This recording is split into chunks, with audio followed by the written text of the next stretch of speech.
Let's begin our tour at Saint-Rémy-de-Provence, a charming village in southern France. In 1503, Nostradamus was born at 6 Rue Hoche in the Old Town. He had a strong interest in the cosmic realm since a young age. He would frequently look up at the night sky, enthralled by the stars and planets overhead. This early devotion will eventually play an important part in determining his life's work. As he grew older, his thirst for knowledge led him to pursue higher education. He first studied in Avignon before moving on to the prestigious Faculty of Medicine in Montpellier. It was during these formative years that Nostradamus began to develop his understanding of both medicine and astrology, two fields that would become intertwined in his later work. Nostradamus began working as an apothecary, a profession that was not completely recognized at the time. He produced different cures, depending on his understanding of plants and natural ingredients. However, his unusual techniques and beliefs didn't set well with the medical establishment of the day. Nostradamus was ejected from the Faculty of Medicine, a fateful turn of events that shaped his career. Despite this setback, he continued to pursue his interests in medicine and the esoteric arts. His life took a catastrophic turn when he lost his wife and 2 children to a plague outbreak.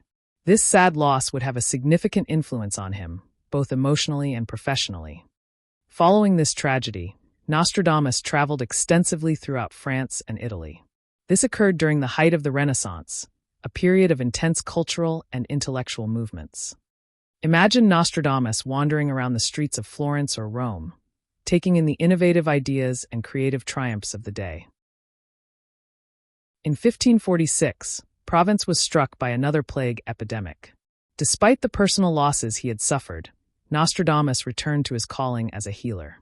He used his medical knowledge and the experience gained from his travels to combat the outbreak.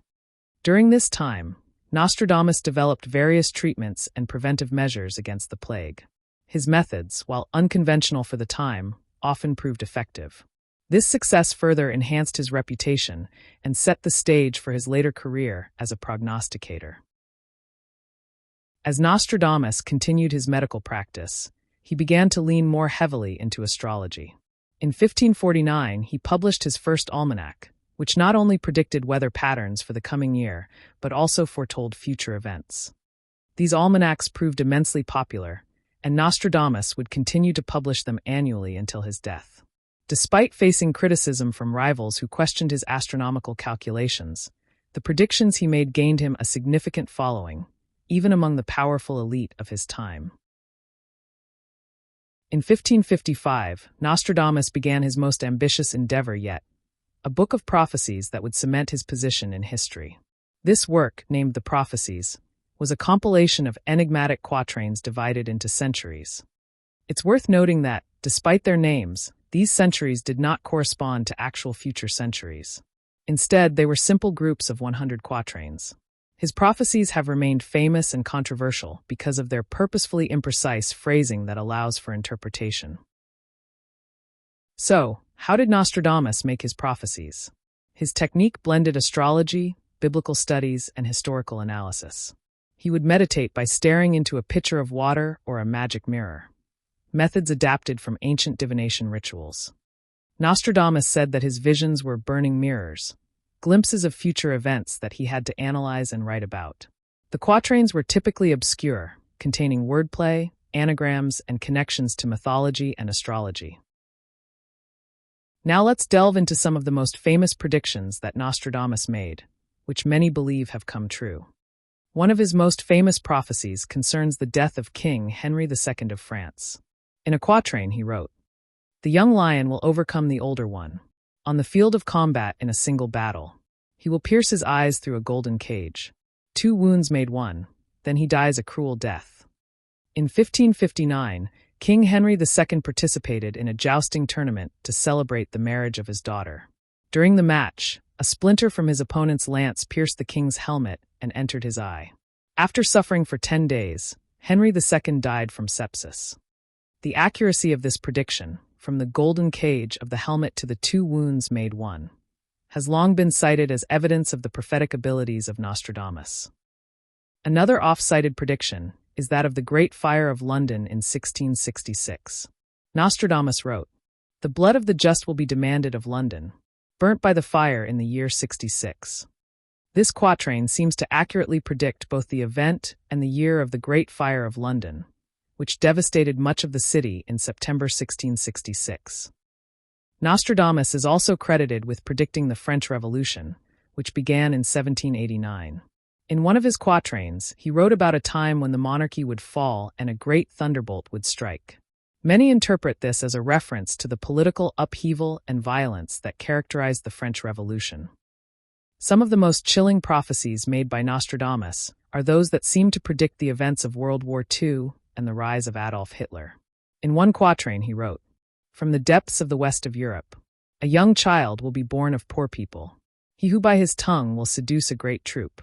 His fame will increase towards the realm of the East."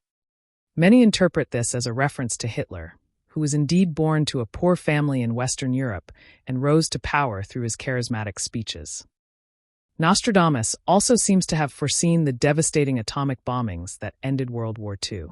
He wrote, "Within 2 cities there will be scourges the like of which was never seen. Famine within plague, people put out by steel, crying to the great immortal God for relief." The reference to scourges the like of which was never seen, and people put out by steel, could be interpreted as describing the unprecedented destruction caused by the atomic bombs dropped on Hiroshima and Nagasaki. Despite the apparent accuracy of some of his predictions, the work of Nostradamus has been the subject of much controversy and criticism. Skeptics argue that the vague and metaphorical language used in his quatrains allows for multiple interpretations, making it easy to retrofit his words to match historical events after they've occurred. Critics also point out that many of his predictions have failed to come true, or have been so vague as to be meaningless. They argue that the perceived accuracy of his prophecies is largely due to confirmation bias and the human tendency to find patterns and meaning where none may exist. In 1994, a remarkable discovery was made in the Italian National Library in Rome. An unknown manuscript was found, bearing the name of Nostradamus himself. This manuscript, known as the Lost Book of Nostradamus, contained over 80 mysterious watercolor illustrations, believed to be painted by the prophet himself. Today, more than 450 years after his death, Nostradamus continues to captivate our imagination. His birthplace in Saint-Rémy de Provence has become a pilgrimage site for those fascinated by his life and work. His prophecies continue to be studied, debated, and reinterpreted in light of current events. Whether seen as a genuine seer or a clever writer whose vague predictions allow for multiple interpretations, his impact on history and culture is undeniable. Thank you for joining in on this journey through the life and prophecies of Nostradamus. Until next time, keep questioning, keep exploring, and who knows, maybe you'll uncover the next great mystery of history.